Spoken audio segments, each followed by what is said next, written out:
के लिए होल्ड रख सकते हैं। बिल्कुल, तो यहाँ पर आपको एक शानदार मूव मिला है। देखिए, ये वो स्टॉक है जो कल हमने बाजार खुलते ही सुबह पहला सौदा में पकड़ा था और वहां से तेज रफ्तार दिखा रहा है। एक और स्टॉक है खादिम, क्या आपकी स्क्रीन पर लेकर आते हैं।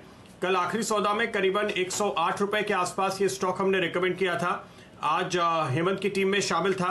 आज इसने एक गैप के साथ शुरुआत की, लेकिन सुबह भी जब हम बात कर रहे थे 118 120 के आसपास के लेवल पर कंफर्टेबली आपको एंट्री मिल रही थी और अब ये 20% के सर्किट पे है।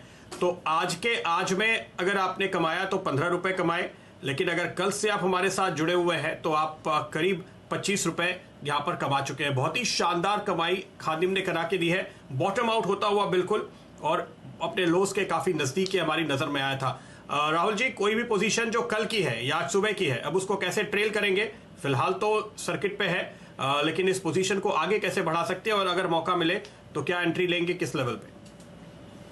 जी हाँ, बिल्कुल। ये स्टॉक की अगर मैं देख रहा था तो ये महीने में स्टॉक ने काफ़ी बड़ा बम्पर रिटर्न दिया है, तो यहाँ पर डेफ़िनिटली वाइज़ होगा कि आप ट्रेलिंग स्टॉप लॉसेस का इस्तेमाल करें। अगर मैं लेवल्स की बात करूँ तो अराउंड 110 के आसपास इसका एक इंटरमीडिएट सपोर्ट है, जिसे हम फिलहाल ट्रेलिंग स्टॉप लॉस की तरह रख सकते हैं पोजिशनल ट्रेडर्स के लिए। और ऊपर में इसमें अराउंड 150 तक की जगह बनती है इस मूव में।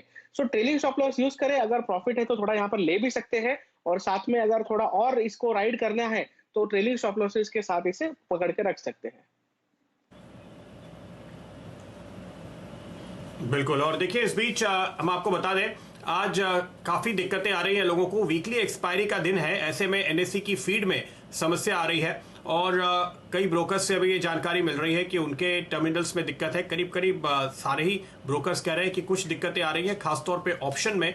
और आज वीकली एक्सपायरी का दिन होने की वजह से दिक्कत काफ़ी बढ़ गई है। इनफैक्ट कुछ एक ब्रोकर्स से मेरी बात हुई जो ये कह रहे थे कि उनके टर्मिनल काम ही नहीं कर रहे हैं। कुछ सब ब्रोकर्स के, फ्रेंचाइजीज के कुछ टर्मिनल्स एक्चुअली काम नहीं कर रहे हैं, तो काफ़ी तकनीकी दिक्कतें हैं। ऐसे में आज के बाजार में ये जो आप पूरी उठापटक देख रहे हैं, तो इस बात का भी ध्यान रखिएगा। एक तरफ वीकली एक्सपायरी का टेंशन है, दूसरी ओर फीड में प्रॉब्लम है और काफ़ी ज़्यादा गैप दिख रहे हैं। कुछ डीलर्स ये कह रहे थे कि उनको भाव में जंप आ रहे हैं, एक बार जो भाव सामने आया, दूसरी बार जो भाव सामने आया, जब वो पंच कर रहे हैं और काफ़ी ज़्यादा फ्लक्चुएशन है। तो ऐसे में बहुत ही ज़्यादा सावधानी रखें, सोच समझकर, देखभाल कर आराम से ट्रेड कीजिए। आज वो दिन नहीं है जब आप फास्टेस्ट फिंगर फर्स्ट दिखा करके अच्छे रेट पर अपनी एंट्री या एग्जिट टाइम कर पाए। बिल्कुल सोच विचार करके काम कीजिए, क्योंकि अगर कोई गलत ट्रेड पंच होता है तो उससे आपको दिक्कत आ सकती है। तो सावधान रहें, खासतौर पे आखिरी घंटे के दौरान, आखिर के 1.5 घंटे के दौरान आपकी कोई भी पोजीशन स्क्वायर ऑफ करनी है तो ज़्यादा लंबा इंतजार ना करें और एक फेवरेबल लेवल अगर आपको मिलता है, जो पोजीशन आपको आज के आज ही काट के जानी है, तो उस पर आप फटाफट अपना फैसला ले लें।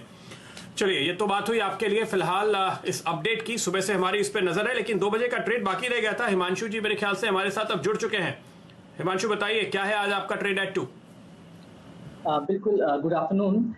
देखिए, मेरे आज जो रडार पर स्टॉक है, स्टॉक का नाम है जिंदल स्टील एंड पावर, और मुझे लगता है कि ये स्टॉक जो पिछले कुछ दिनों से एक लगातार आउट परफॉर्मेंस यहाँ पर दिखा रहा है, और आज के सेशन में भी अगर आप नजर डालें तो बाजार ने ऊपरी स्तरों से यहाँ पर जिस तरह का एक प्रेशर देखने को मिला, बावजूद इसके स्टॉक में अपने जो गेन्स हैं उनको होल्ड किया। और एक इंपॉर्टेंट बात प्रदीप जी ये है कि एक स्टॉक की जो क्रूशियल रेजिस्टेंस था, जो सप्लाई जोन था 132 133 रुपए का, उसके ऊपर ये सस्टेन करने में कामयाबी दिखा रहा है। मुझे लगता है कि स्टॉक में यहां से 140 145 रुपए तक का अप मूव दिखाने का दमखम है, और जिस हिसाब से स्टॉक पोजीशनड है, मुझे लगता है कि यहां से एक अच्छी खासी अपसाइड आते हुए स्टॉक में देखने को मिल सकती है। तो 132 रुपए के स्टॉप लॉस के साथ जिंदल स्टील एंड पावर में यहाँ पर आज खरीदारी की सलाह रहेगी मेरी तरफ से। 145 रुपए तक के टारगेट्स यहाँ पर आते हुए देखने को मिल सकते हैं। चलिए राहुल जी के साथ जुड़ते हैं। राहुल जी, हम लोग सुबह से 2-3 ट्रेड्स ट्रैक कर रहे हैं एफएनओ में, उनमें से एक है टेक महिंद्रा।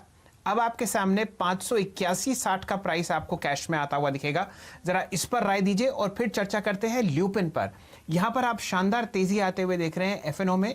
903.80 का प्राइस है, जब सुबह चर्चा हुई थी तो लगभग 878 का प्राइस आपके सामने था इस स्टॉक पर, और लगभग 564 का प्राइस आपने टेक महिंद्रा पर देखा है। क्या राय पोजिशनली राहुल जी इन दो स्टॉक्स पर? एफएनओ में आज बहुत शानदार तेजी आते हुए आप देख रहे हैं। जी हाँ, बिल्कुल। एक तरह से मार्केट में सेक्टर रोटेशन चालू हो गया है। जैसे ही निफ्टी ने 10,200 का ऑलमोस्ट कल आंकड़ा अचीव किया था, और आईटी एक ऐसा सेक्टर है जहां पर मुझे लग रहा है कि एक तरह से अभी अच्छी परफॉर्मेंस रहनी चाहिए। टेक महिंद्रा की अगर हम सेटअप की बात करें तो इसमें एक सिमेट्रिकल ट्रायंगल पैटर्न है, जिसमें हमने कल ब्रेकआउट देखा और आज के सेशन में बहुत ही अच्छी फॉलो बाइंग देखने मिली है। इस बाइंग में वॉल्यूम्स भी काफी बढ़िया है और ओपन इंटरेस्ट भी ऐड हुआ है, और स्ट्रक्चरली इसका जो एक तरह से काफी टाइम का अंडर परफॉर्मेंस आईटी सेक्टर में भी ये आई थिंक यहाँ पर रिवर्स हुआ है। तो टेक्निकली ये स्टॉक 650 के लिए पॉजिटिव ओपन हो जाता है। आप इसका जो ब्रेकआउट पॉइंट है वो उसका स्टॉप लॉस लगाकर चले, 550 का ब्रेकआउट पॉइंट है इसका। और कहीं ना कहीं मुझे लगता है कि आने वाले सेशंस में ये स्टॉक काफी बढ़िया परफॉर्म करना चाहिए। अगर हम लुपिन की बात करें तो लुपिन में हमने देखा है कि ये स्टॉक ने थोड़ा नेगेटिव परफॉर्मेंस दिखाया था रिजल्ट के बाद, बट ये स्टॉक काफी बढ़िया संभल कर यहाँ से यू टर्न मार के वापस अपने हाइस के पास आया है 900 के ऊपर। तो 900 के ऊपर मैं काफी बुलिश रहूंगा लुपिन के अंदर। फ्लैग पैटर्न है डेली चार्ट्स पे, वीकली चार्ट्स पे, जिसका ब्रेकआउट अराउंड 910 के आसपास है। आई थिंक वो लेवल निकालेगा तो इसमें नई तेजी आएगी, जिसमें आप इसमें 1000 रुपए का लेवल भी ऊपर में देख सकते हैं। तो मैं आईटी और टेलीकॉम, माफ कीजिए, आईटी और फार्मा दोनों में मैं बुलिश स्टांस रखना चाहूंगा यहाँ पर। चलिए, यहां पर आपको बहुत शानदार लॉन्ग कॉल्स मिल रही हैं ल्यूपिन पर और टेक महिंद्रा पर।